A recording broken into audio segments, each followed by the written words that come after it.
Good morning, good afternoon, good evening. I'm Dr. Eric Alskog at the Mayo Clinic. I am a neurologist who sees patients full-time. A big part of my practice is movement disorders and especially Parkinson's disease. And the reason for this video is to highlight some of the features of a paper that I just wrote for the Mayo Clinic Proceedings entitled Parkinson's Disease Treatment in Hospitals and Nursing Facilities, Avoiding Pitfalls.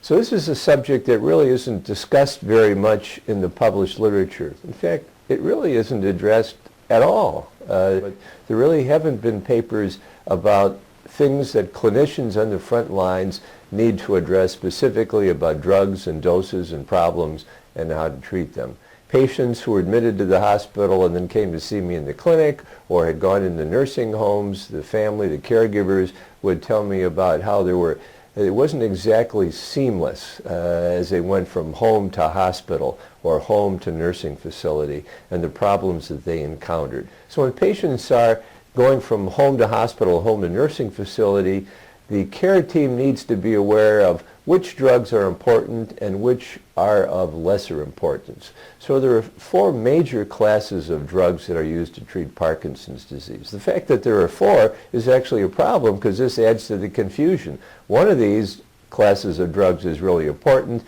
and the other three are of much less importance. So the drug you have to get right, dose right, and dose at the appropriate times is Carbidopa Levodopa. Patients often say, well, that drug's 40 years old. Don't we have better, newer drugs? Well, we certainly have newer drugs, but they're not better. So the drugs that are of lesser importance are the drugs that are in the other three classes. So one of those is the class of monoamine oxidase B inhibitors. There's an older drug, saligeline, a newer drug, rasagiline, Azilect.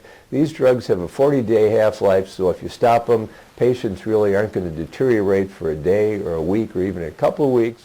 There's another class of drugs, and primarily just one drug, that's entacapone. Comtan is the brand name. That's added to levodopa.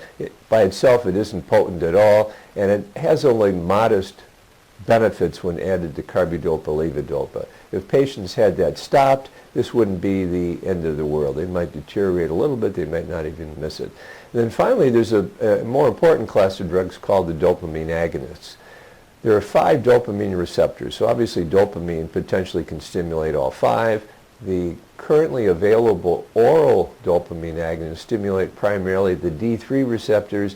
They're not as efficacious as levodopa, and furthermore, in controlled clinical trials, they're approximately 3 times more likely to provoke hallucinations. These drugs are less crucial when you're talking about efficacy, but the drug you've got to get right is Carbidopa Levodopa. First of all, there are 2 formulations of Carbidopa Levodopa. The one that is a lot easier to use with more predictable results and actually more efficacious, I would say, is the regular old-fashioned immediate release. There's a controlled release, and if you make enough adjustments, you can approximate the immediate release formulation. But what is important to know is that there is not a milligram to milligram correspondence. So 100 milligrams of immediate release is not equal to 100 milligrams of controlled release in efficacy.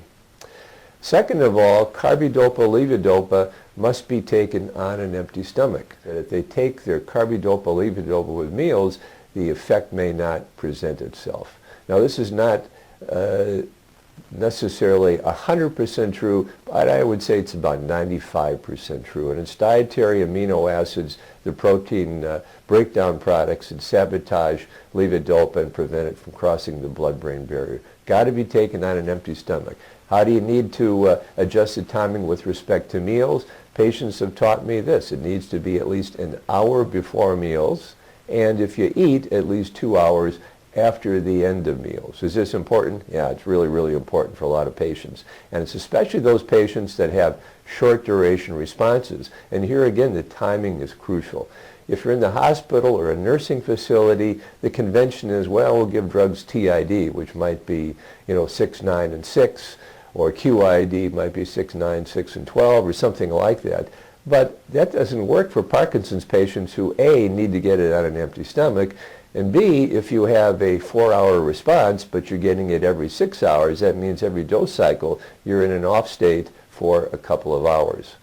is an off state or problem. For some patients, it's a difference between being able to walk and not walk. For other patients, non-motor symptoms are what present themselves when the effect wears off. Anxiety would be a common one, or akathisia, feeling uncomfortable, being unable to sleep. You got to be in a levodopa on state to get to sleep. You need the levodopa effect throughout the night to sleep. That often goes overlooked in hospitals and nursing facilities, where insomnia is a problem for a variety of reasons because of the new environment and so on.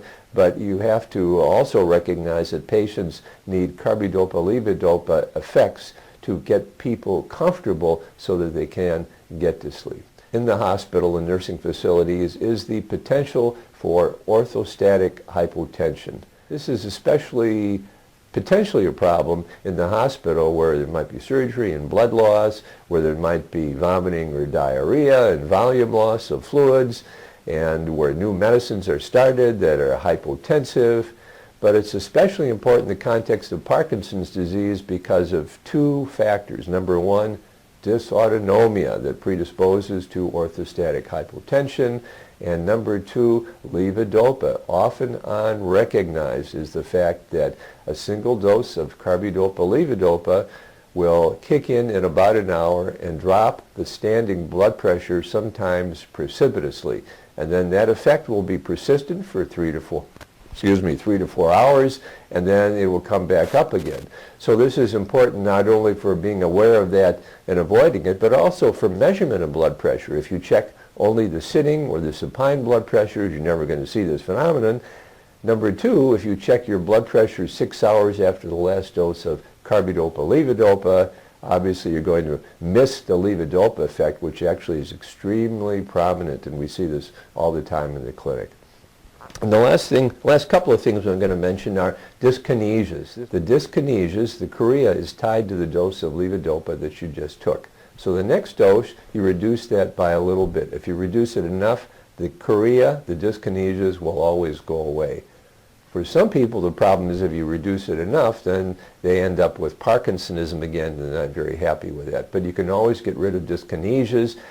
On orthopedic hospital services, sometimes this is really a crucial issue. If you've just had your hip replaced, you don't want to have a lot of lower extremity dyskinesias that will sabotage the surgical outcomes. And the last thing that's worthwhile talking about are hallucinations and delusions. People with Parkinson's disease who are admitted to the hospital sometimes become a little bit delirious or psychotic or hallucinate, and that's a part of the problem. Things that are helpful to know is that simple infections sometimes provoke that or exacerbate it. Something as simple as a urinary tract infection. And then the other thing to be aware of is that psychoactive drugs, add a narcotic to a patient's regimen, that may provoke hallucinations. The dopamine agonists, Azilect, rasagiline, salicyline, and even Comtan to a lesser extent, when added to levodopa, may provoke hallucinations. So if hallucinations are a problem, I always look at the medication list, and if there are drugs that are unnecessary, that are psychoactive, I subtract those, and I typically don't subtract levodopa because that turns out to be pretty well tolerated if you don't add other drugs. Thank you for paying attention to this long monologue, and you have a great day. We hope you found this presentation from the content of Mayo Clinic Proceedings valuable.